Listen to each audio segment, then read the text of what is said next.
9/11, 7/7, 26/11.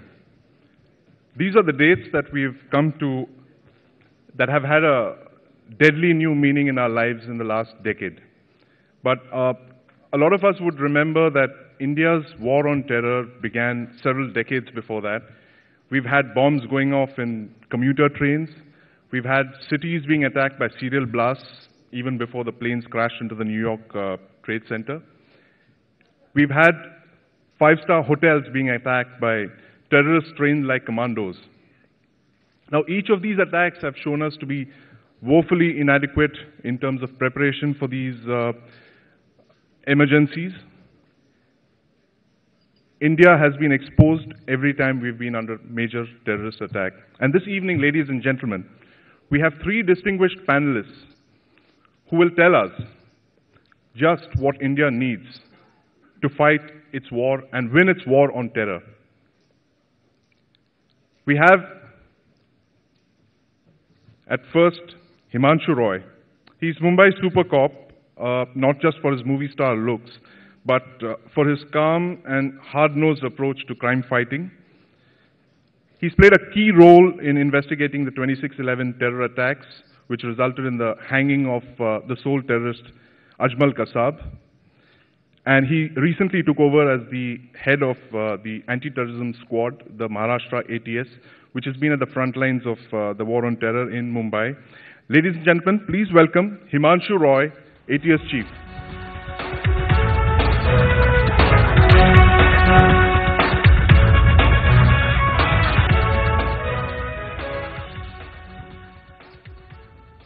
His book, The Siege, released last year, gave us the most graphic account yet of the attack on India's most famous five-star hotel, the Taj, in Mumbai. But he's been writing books on the subcontinent for years before that. You must remember books like Meadow and Deception. Ladies and gentlemen, please welcome Adrian Levy, investigative author and journalist.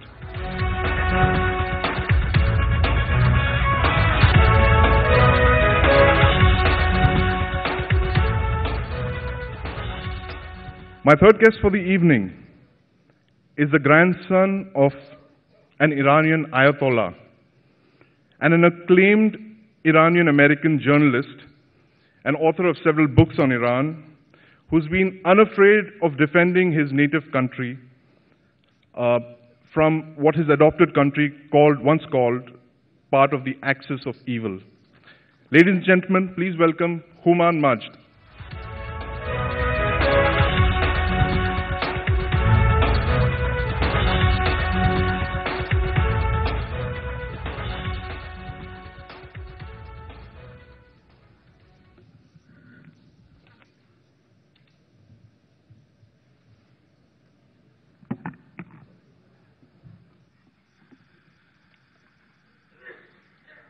Adrian Roy, congratulations on your appointment as the ATS Chief. I take the liberty of asking you the first question. Was there an intelligence failure in the 26/11 attacks, as Adrian pointed out? Sandeep, thanks for having me over. If at all 26/11 was a failure of imagination rather than a failure of intelligence, for the first time ever, this kind of attack, a sea-borne, Fedayeen-type commando attack, took place on a city. Any terrorist attack, be it 9/11, be it the 7/7 London bombings, they can be viewed at a certain level as a failure of intelligence. I think what is more important is to learn from the experience. When you lose, don't lose the lesson.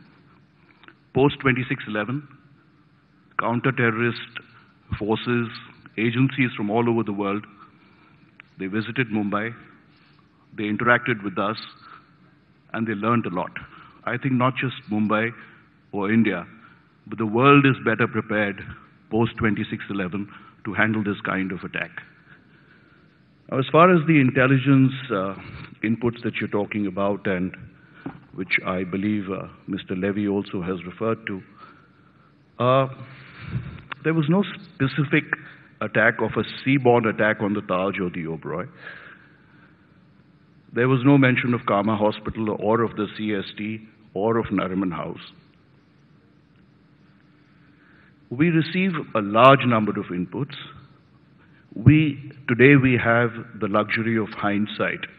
We can look back and we can put those pieces together and say that is the picture which should have been formed at that point in time. What matters is the predictive value of intelligence inputs, not the post-mortem operation. The actionability of an input.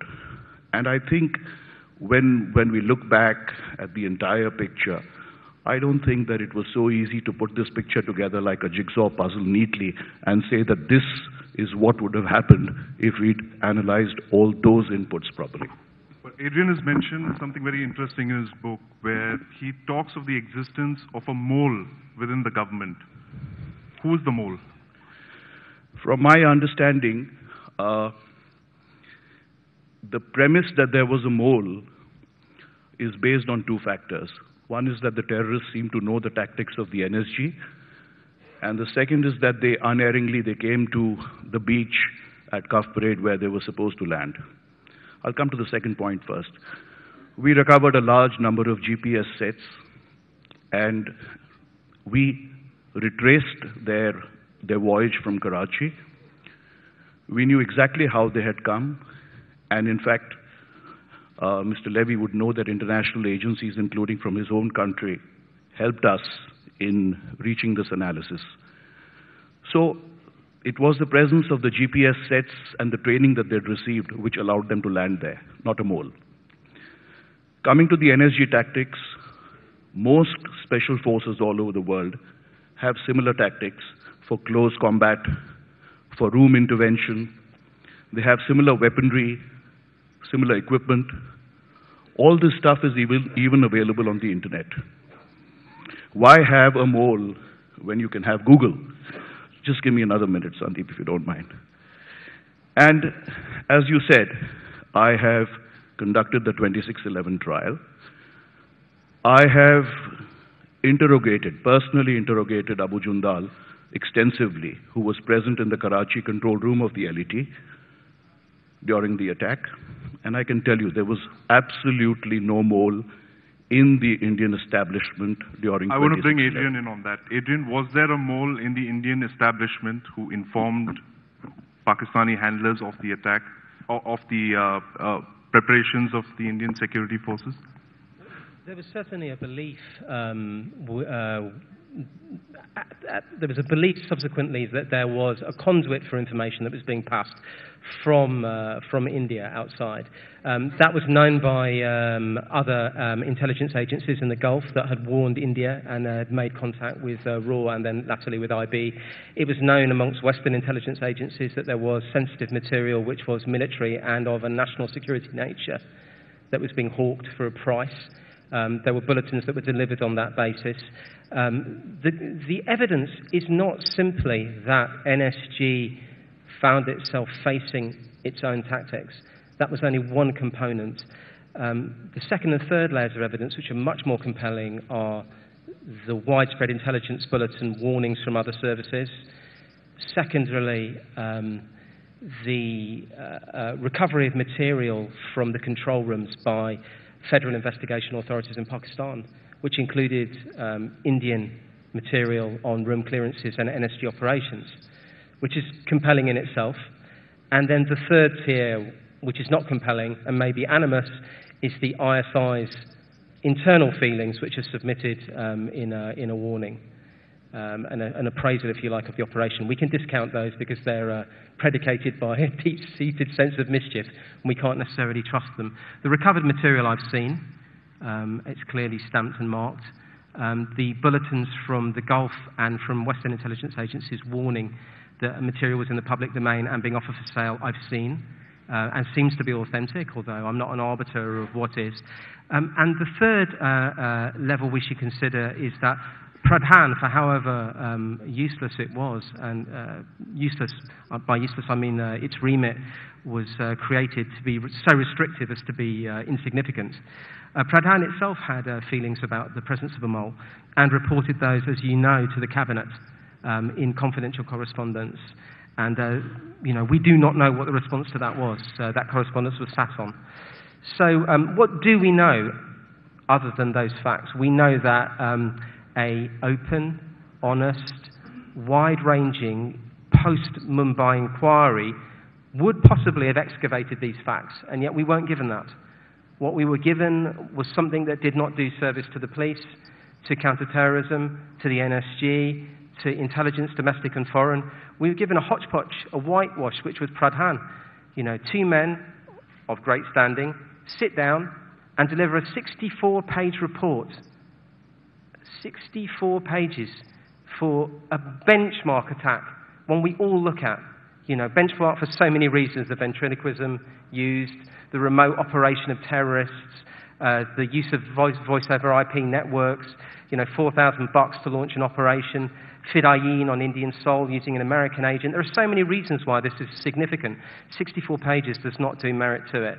So let's turn this around and actually look at why, I would suggest to you, there's been no adequate post-mortem, and then we could use that to ask, in a more gentle way, whether or not the security services are now fit for purpose. Not counter-terrorism per se, but the gamut of services. I would suggest that they're not fit for purpose. I would suggest that there's been no inquiry that can publicly test whether or not what happened and how it happened, which is the first major failing.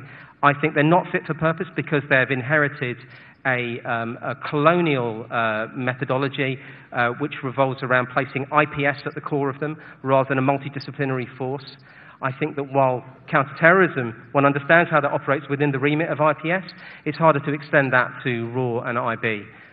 Their own internal investigations that have been done into training, morale, the blue sky thinking into how to improve them, point to a whole series of things that have not been accepted. Right. Before I get Mr. Roy in on that, I want to get Hooman's point of view on irregular warfare, like Mumbai 26/11. We've seen attacks of a similar nature in Iraq, in Pakistan almost on a daily basis. We're witnessing this in Syria, all across the world. My question to you would be, is this the future of warfare now? Is the conventional force-on-force engagements between armies, the last one was in 2008, is this going to be the future of warfare? Attacks on cities, you know, where you don't know who the attackers are, and, you know, they come in. That's a good question. I mean, I can't tell the future, and I'm not sure if conventional armies are going to be disbanded anytime soon. And countries like America or the superpowers believe in their armies and their military might, and they use them as a deterrent and offensively on occasion, as Russia is doing today in the Ukraine. But yes, I think that, you know, the nature of war has changed. There's no question. Certainly since in the post-World War II era, Vietnam proved that the conventional army can't defeat a far lesser foe if that foe engages in asymmetrical warfare. So I think it's definitely something that has always existed throughout history, as terrorism has existed throughout history. Many countries will use asymmetrical warfare either through proxies or directly themselves to either defend themselves or to challenge other countries. There's no question about that. Iran is a perfect example. Iran knows today that if the United States were to invade, they would probably meet the same fate, the regime would meet the same fate as Saddam Hussein's within 2 to 3 weeks. There is no conventional force in the world that can withstand an onslaught by the U.S. Army, Navy, Marines, and Air Force. Within days would be defeated. But what they have now is asymmetrical warfare, which Iraq has proven the case for many people in the region, that there is no army that can control the country anymore. So yes, I would say yes to that. But in terms of terrorism and the war on terrorism, I feel I need to say that I think, you know, that's a Bushism, a George Bush expression, a war on terror. I'm not sure you can have a war against a tactic. Terrorism has been a tactic throughout history, throughout man's history. It's even a tactic in the animal kingdom. Chimpanzees use terror. So I'm not sure you can have a war on that tactic, because war, when you say war, you're implying there will either be defeat, surrender, win, lose, or a stalemate. None of those things are acceptable to civilized society in terms of terror. We don't want to surrender to terror. We don't want to lose to terror. We don't want to even have a stalemate with terror. We want to eliminate terror, or if not eliminate it, actually reduce the threat of terror. So to conduct a war on terror is not only a misnomer, I think, but actually self-defeating, because it's unwinnable. It's an unwinnable war. What we can do is do what I presume, and I'm not knowledgeable on India or on the counterterrorism. I'm more knowledgeable on New York, for example. The NYPD in New York, the New York Police Department, has been probably more successful than the CIA and the military in the United States in thwarting terror attacks. New York is the biggest target. Through their counterterrorism division, which is probably the largest counterterrorism division of any police force in the world. So it's a police action on the one hand, the war on terror, we're calling it the war on terror here, and on the other hand, I think, as a known left-wing commentator, I believe that one should look at the roots of terrorism and try to address those roots, because without addressing those roots, it's never going to go away. Do you want to comment on that, Mr. Roy? Is the war on terror unwinnable? Adrian says that the Mumbai police is still unprepared for another 26/11 attack, and you haven't learned lessons from that. Conviction is the luxury of those who occupy the sidelines. Those of us who are actually going out there and fighting the war can't really be convinced about these things. Let's first understand our vulnerability. Geopolitically speaking, we are in a suboptimal situation. We have a really friendly country on our western border with rich traditions of hospitality, so much that they play host to any terrorist, any underworld element, as long as they are hostile to India. They have no hesitation in exporting these bundles of terror regularly across. Howsoever good the LET Navy might be, I think they would never be so adventurous as to set sail for New York or Hamburg. But Mumbai is nearer, it's doable, and they did it. To suggest that we have learned nothing after 26/11, as I said earlier, is contrary to the facts. Not only have we learned, a lot of counter-terrorist agencies across the world have learned post 26/11. When it comes to intelligence, we have a much more structured system of intelligence in place, better collection, collation, analysis, dissemination. We have much better coastal security, the coordination of the Marine Police with the Navy and the Coast Guard in particular. We have much better SOPs in place to deal with this kind of a terrorist attack. We have better technology, better equipment, better weaponry, better training. And most important, we have better resolve. I cannot claim that we will never face a terrorist attack. There is nobody who can make such a claim. But I can certainly state with complete confidence that we are far better prepared. We have hardened our target, and it won't be so easy the next time.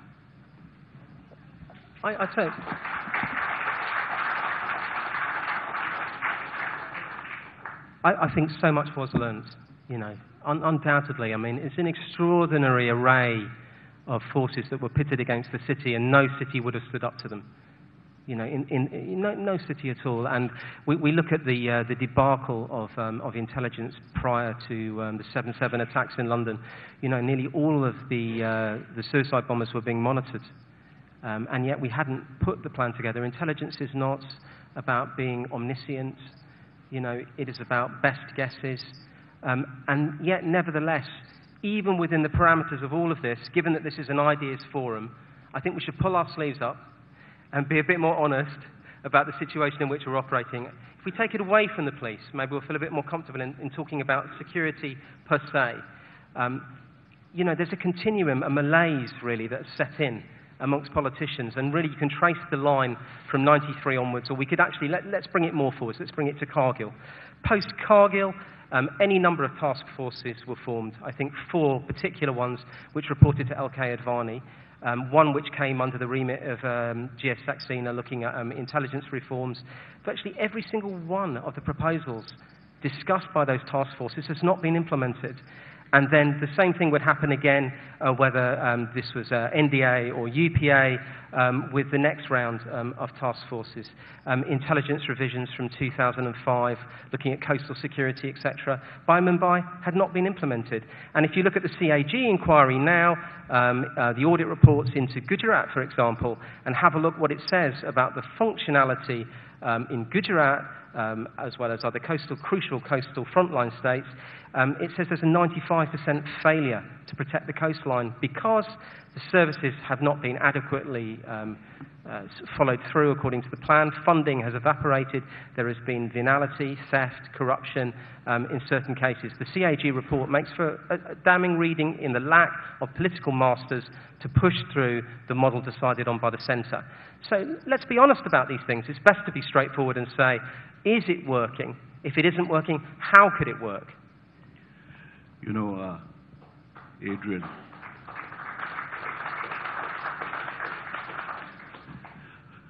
the truth is that today we operate in a very cynical environment where much, if not everything, is seen as wrong, as corrupt, as not going in the right direction, especially when it comes to the establishment and with the government.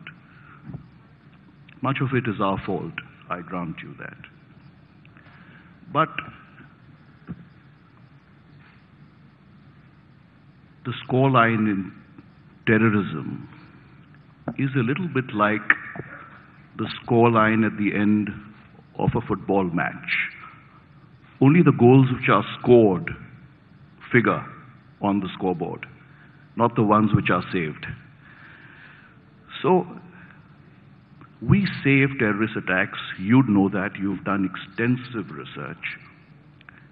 Yes, we have let in a few. I have to say that. I have to admit that. We are not the only country in the world which is affected by terrorism. We have our special vulnerability, which I spoke about also a little earlier. But there are other countries in the world which have been affected by terrorism. All of us are cooperating. I can tell you there is a lot of international cooperation. The other good thing about 9/11 and about 26/11, if at all there is a silver lining to this cloud, is that there is a lot of international cooperation between agencies with a common purpose.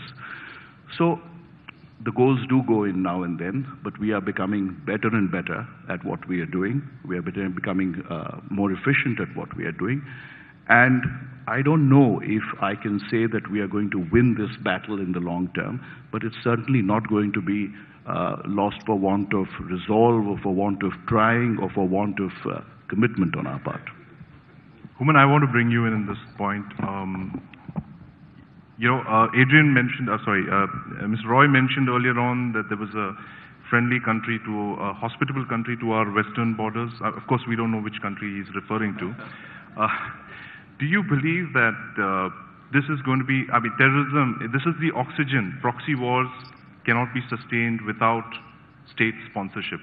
To some degree, I think that's true.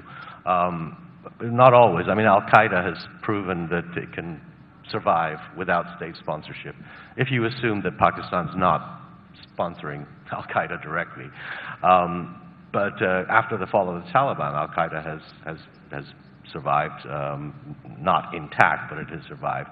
But sure, when a country is sponsoring terrorism against another country in a proxy war, it's going to be a huge problem. And that's where we can go back to the idea of the roots of terrorism. If Pakistan and India manage to resolve their differences over Kashmir, over any other issues that they have, manage to become best friends, where accusations wouldn't be flying, and even in a forum like this, I'm sure if there was a Pakistani counterterrorism official sitting here right now, he would take issue with what has been said. and would accuse India. So if those things stop, sure, there's going to be less of that sponsorship. It's not going to make terrorism go away because there's always going to be people who feel that they have something to prove, they have something to do. And by the way, terrorism isn't always only a foreign relations issue, it isn't only an issue of outsiders. We in America tend to think of terrorism only when it's, you know, it's committed by foreigners, especially if they're Arabs. But, you know, when somebody goes into a school and blows away 12 grade school children, that's terrorism too. Terrorism has existed in many forms, and there's very little the police can do in cases like that. There's more that the police can do, or counterterrorism groups can do, in cases of international terrorism, such as Al-Qaeda. But sure, I mean, it's clear to any observer looking from the outside, or to an observer like myself, that yes, when the problems between countries are significant, there's always a chance that one or the other country will use the opportunity to inflict harm on the other country through terrorist actions. And that's something that intelligence, as has been mentioned, has to be used. I presume that India has spies within the Pakistani intelligence services. I presume that the Pakistanis have spies within the intelligence services of India. I'm certain that they're all listening to each other's conversations, emails. Codes are broken all the time, and that's one way that I suppose the war is being fought. Right. I think we'll throw the floor open for questions.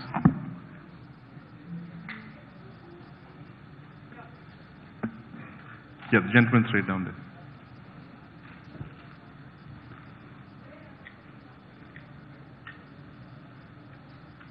Hello. Hello. I have a question to Himanshu Roy. I had seen the movie The Attack of 2611, directed by Ram Gopal Verma. How original the movie is, like, since you had gone through? I'm afraid I haven't seen the movie, so I won't be able to tell you about that. Gaurav?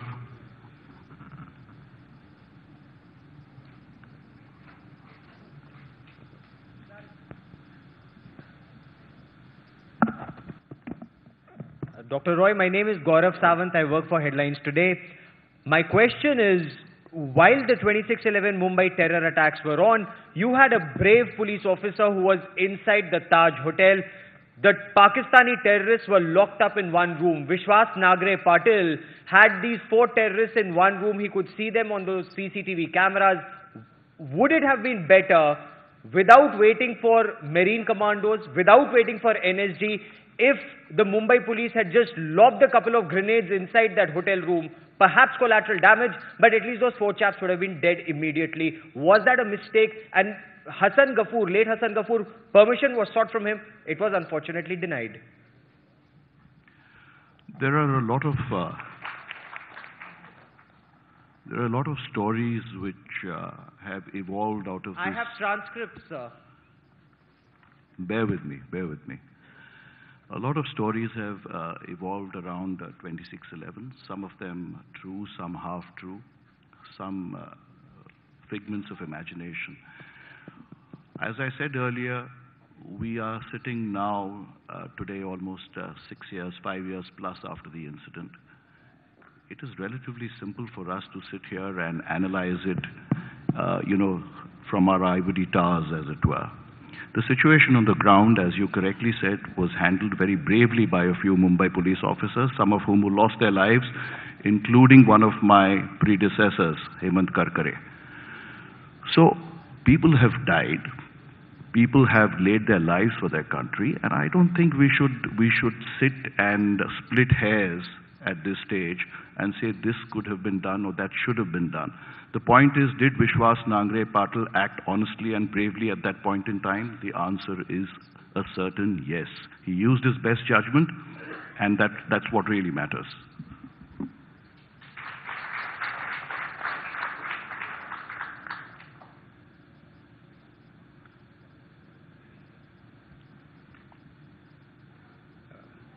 My question is to Mr. Himanshu.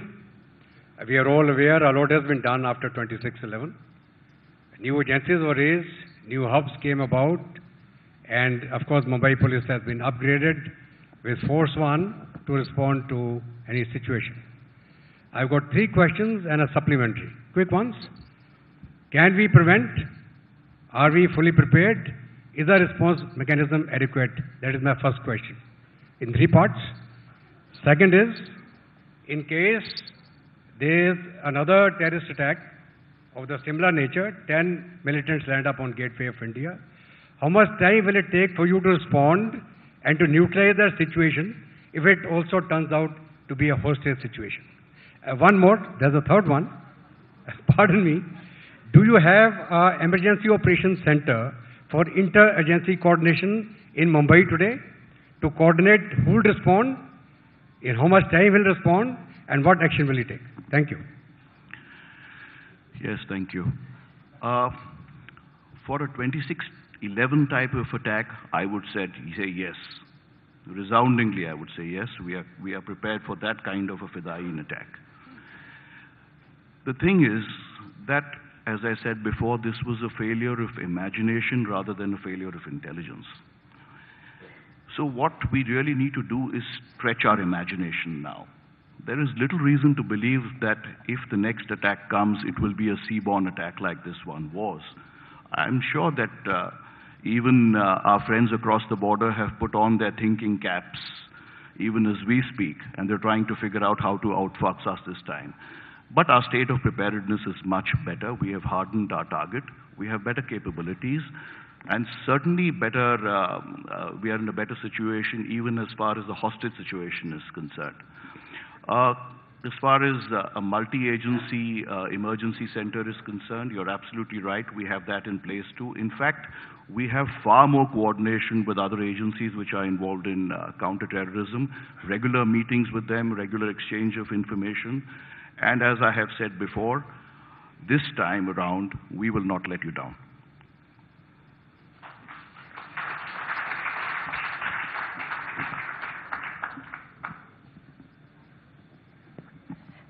Mr. Himanshu, I would like to know, when there is terror, it is also because of a lot of possible leak of information from your department, because of possible corruption. So how do you suss out possible corruption? Is the pay scale, is the remuneration that your people are given commensurate with the demands upon them so that this possible corruption can be reduced to a minimum, or is it not? And if it is not, how can you expect people to simply work for what they are paid for? You know, as far as corruption in government and specifically in the police force is concerned, it is an issue. It is an issue which concerns all of us, and we have to jointly fight it. But corruption in the police force does not affect the fight against terror. It may affect the law and order on the streets or the street crime and so on and so forth. But there is no reason to believe that if there is corruption or whatever level of corruption there is, it has in any way compromised our battle against terror. Now, when it comes to compensation, I think that what matters is the motivation, the resolve, and the love for our country. There are people who are willing to lay down their lives, who have laid down their lives for a pittance. It's not, they didn't expect anything, they didn't expect any great rewards, they didn't expect any compensation, they didn't expect any kind of bell for fame and fortune to come their way. And there will be lots and lots of people, however much you compensate them, they are not going to go there and they're not going to do the job, they are not going to sacrifice their lives. So that's about motivation, and that is really love for the country. And I can tell you that in our country, in our great country, we have lots and lots and lots of patriots, not just in the police forces, not just in the armed forces, but sitting here amongst all of us in all levels of society, and that is why we are going to ultimately win this war. So,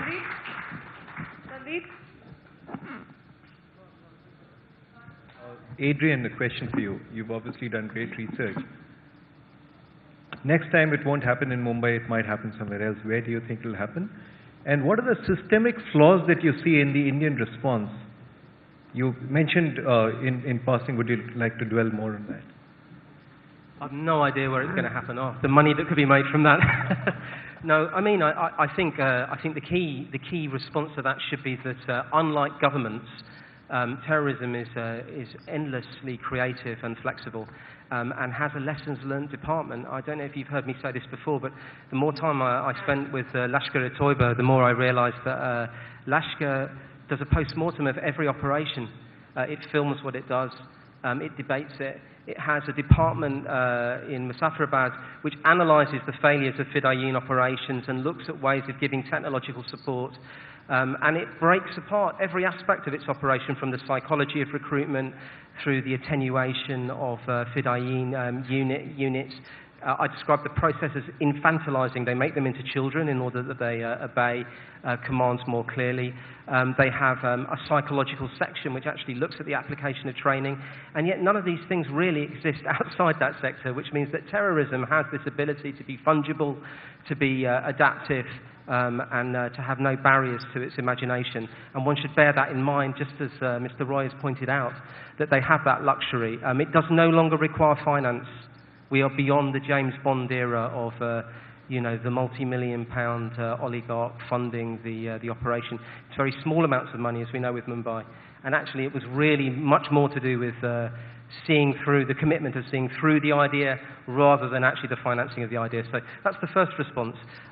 Secondly, I just wanted to be more frank in this forum. When I say not fit for purpose, first of all, I'm not talking about the police force in any way, shape or form. And I'm a great admirer of Mr. Roy's and Mr. Maria before, and I spent a long time debating honestly things with Mr. Maria, and his responses were very much in my head when I wrote the book. But the feeling I get from talking to people within IB and RAW is that they worry that the services are not fit for service, are not fit for purpose. And this is something that we should make into a political issue as the election emerges. National security should be one of the key issues. Is India prepared? How could the services be bettered? There's numerous reports that are waiting in various ministry in-trays to be analysed, looking at recruitment, training, pay structure, motivation, multidisciplinary approaches towards intelligence, all of which have either been sat on or ignored. And the Cabinet Committee for Security, as you know, has got the Naresh Chandra report in its tray at the moment. Will there be time to discuss that before the election? Will that become the next government's duty? For that reason, there's no move on creating a combined services joint chief.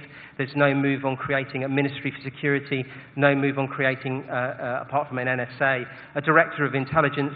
These are ideas that came about with K. Subramaniam post-Kargil, and yet why have we got the luxury of waiting all that time from 1999 for these ideas actually to be embraced? In this forum, let's discuss that. Let's consider that. I think we should challenge candidates with those ideas.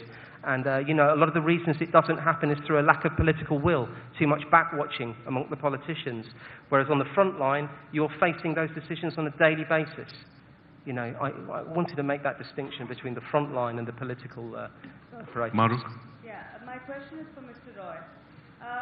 Mr. Roy, first of all, by pointing the finger at Pakistan each time, are we trying to take the attention away from homegrown terror? And secondly, does politics and sometimes politics of appeasement affect your war against terror? I have a question to add to that. There's a Twitter question from Sanjeev Nair from Mumbai. He asked that the July 2006 blasts in 7 trains, 209 dead, 1,400 injured, 8 years later, trial is still on, no conviction, no deterrence. Coming to pointing a finger at Pakistan, I have Yasin Bhatkal in my custody right now. Calls himself Indian Mujahideen.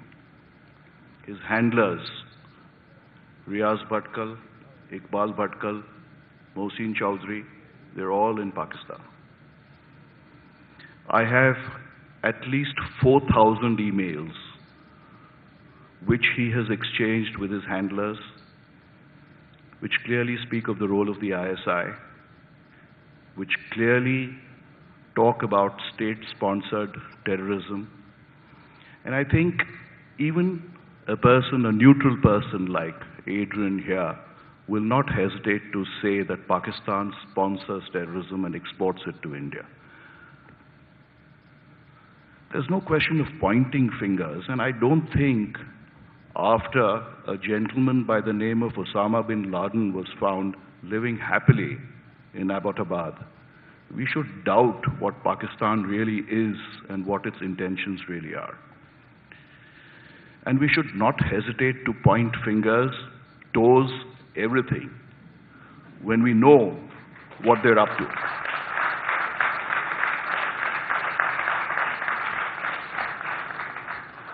Now, appeasement politics. You know, we are a vibrant, heterogeneous democracy. Whereas it might appear at a certain level that we are appeasing a certain section of the populace and hence going soft on terror, my experience is no war against terror, and I will use the word war in spite of what Mr. Majd has just said, very widely, broadly. No war against terror can be won unless we carry our entire nation along with us. We can't have a situation where we have a percentage of our country, and a large percentage, even though we call them a minority, it's a large percentage, who are kept away from it or feel threatened by a war against terror. It has to be inclusive, and we have to carry everybody along. Such is the nature of our democracy. We're a heterogeneous society, like I said. Unfortunately, this kind of suggestion that we are going soft on terror, we're appeasing a certain section of the populace, gains currency because of politicians and their way of debating this issue. But I think human rights must be respected. That cannot be compromised in the war against terror because it becomes self-defeating in the long run. Yes, yes. Could we have a mic in the front, please?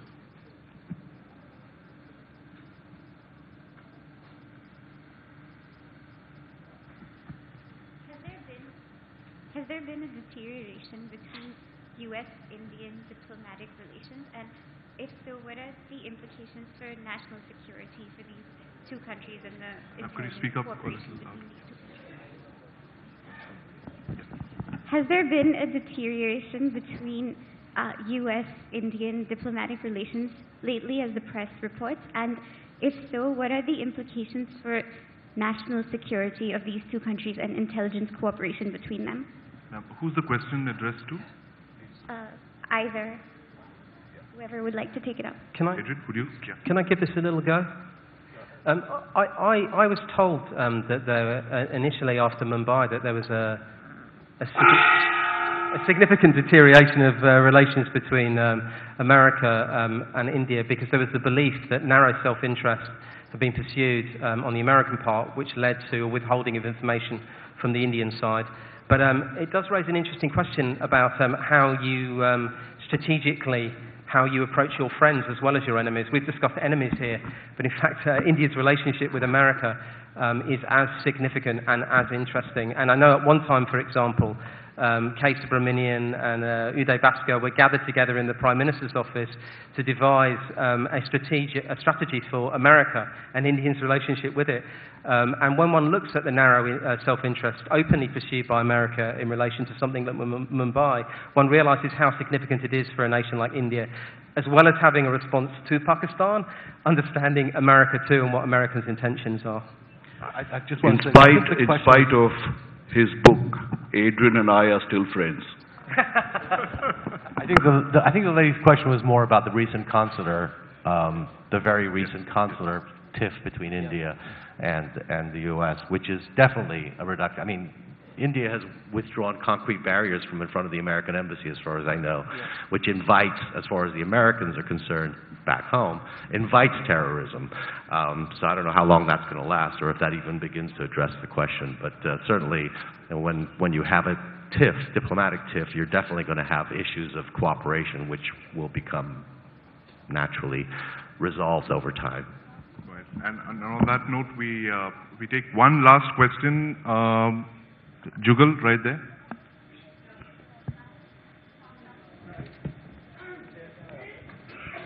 Thank you, Sandeep. Keep it short.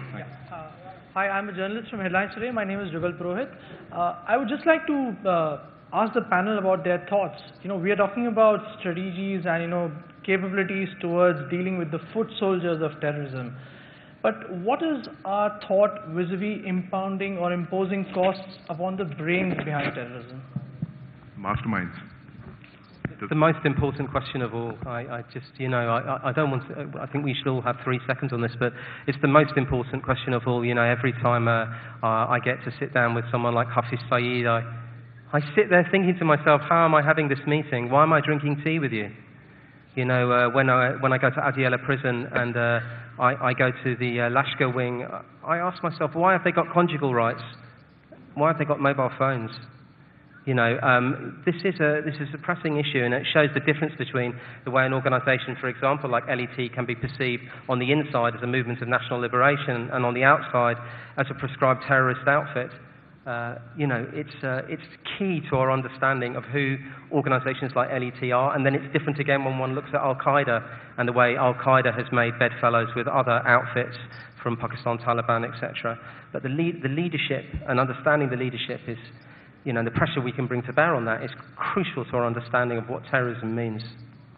On that note, ladies and gentlemen, thank you very much. I thank Mr. Roy, Adrian, Mr. Majd for a wonderful discussion. We shall continue after. Thank you. Thank you, gentlemen. May I please call upon stage Ashish Bagga, Group CEO, India Today, to come and give a token of our appreciation to the gentleman here. Thank you, Sandeep. Ladies and gentlemen, please put your hands together for... Oh, that's right.